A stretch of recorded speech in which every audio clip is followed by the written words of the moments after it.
C'est encore le retour du retour du retour de la planète des singes, puisqu'on fête cette année les 20 ans de la mort de Pierre Boulle, l'auteur du roman de science-fiction de 1963. En attendant la sortie, ce sera l'été prochain, d'un nouveau film, La planète des singes, l'affrontement. Bref, la saga continue et on peut se demander qu'est-ce que le cinéma aujourd'hui trouve dans ce monument de la culture populaire, un symptôme de la crise?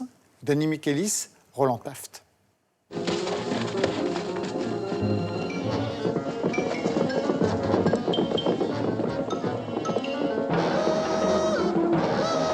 Charlton Heston n'en croit pas ses yeux. Lui et ses acolytes se sont écrasés dans un monde gouverné par des primates. Sorti en 1968, La planète des singes est à l'origine un roman écrit par un auteur bien de chez nous, Pierre Boulle. Rendez-vous avec l'un de ses plus grands admirateurs, l'auteur de SF Xavier Mauméjean, qui a eu la primeur de consulter le manuscrit original conservé à la BNF. Pierre Boulle, au moment où il publie La planète des singes, en 1963, est extrêmement connu dans le monde pour un autre roman qui a déjà été adapté au cinéma par Hollywood en 1957, c'est Le pont de la rivière Kwai. Donc quand La planète des singes va sortir, il va tout naturellement attirer l'attention de Hollywood. Hollywood va s'intéresser aux droits d'adaptation du film. Le film fera des petits, 4 suites entre 1970 et 1973, plus ou moins réussies, un remake plutôt dispensable de Tim Burton en 2001 et une nouvelle version totalement indépendante des autres films sortis en 2011, intitulée La planète des singes, les origines. Mais pour les fans, rien ne remplacera celui de 68, d'autant qu'à cette époque, Hollywood entrait dans un âge d'or de la science-fiction. Le rôle du film La planète des singes dans le cinéma de science-fiction, il est fondamental, mais il faut le coupler avec 2000 ans Odyssée de l'espace qui sort en 69.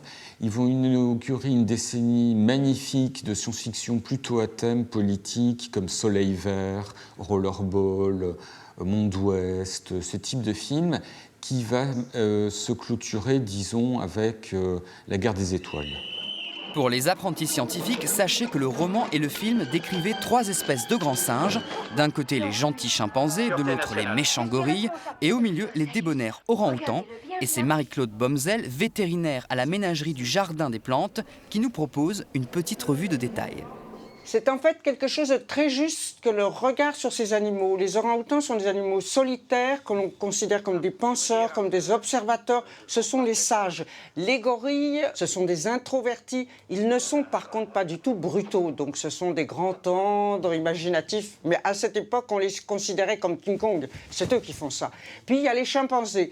Là, en l'occurrence, d'ordinaire, on les met toujours en chef. Là, ils sont en tout petits groupes. Alors que ce sont des animaux sociaux. Mais par contre, ils ont cette curiosité intellectuelle, ce questionnement, puis ce sont les plus proches de nous. Donc dans le film, logiquement, c'est eux qui s'approchent des prisonniers. Peut-on faire parler les grands singes? À l'époque des films, les scientifiques ne savent pas encore que c'est morphologiquement impossible. Quand on replace le film dans son contexte, c'est le début de l'étude des grands singes et on voulait absolument communiquer dans notre langage avec eux. Donc c'est logique qu'on les fasse parler. Effectivement, c'est le travail sur le langage. Peu de travail en nature à cette époque parce que nous étions très anthropomorphiques. Et on considérait que le singe était un sous-homme et qu'en l'occurrence, il pouvait facilement rentrer dans notre monde. Et nous avons oublié, nous, de rentrer dans le leur, c'est-à-dire d'aller voir dans la nature un peu comment eux, ils communiquent. Au-delà du message un peu simpliste, aime ton primate comme toi-même, les films nous parlent aussi d'écologie, de politique et de racisme. Le premier, c'est une dénonciation de la guerre atomique, de la guerre nucléaire possible. Et à partir de la conquête de la planète des singes, c'est une réflexion sur le racisme, l'exclusion, suite notamment aux émeutes raciales qu'il y avait eu à Los Angeles. Et la conquête de la planète des singes est celui qui ressemble le plus à la suite qu'avait prévue Pierre Boulle. Non, vous ne rêvez pas, la suite du premier film avait été imaginée par Pierre Boulle en personne, et voici en exclusivité intersidérale ce que racontait La planète des hommes. Taylor, joué par Charlton Heston, et Nova, la sublime primitive avec qui ils forment un couple, ont un enfant qui hérite de l'intelligence de son père et qui va soulever les humains et donc conquérir la planète des singes pour la faire redevenir Planète des hommes. Le scénario sera refusé, mais Hollywood, dans son grand souci d'honnêteté, reprendra la plupart des éléments au gré des productions. En juillet sortira la suite de La Planète des Singes, Les Origines, baptisée La Planète des Singes, L'Affrontement. Un autre film est d'ores et déjà en préparation.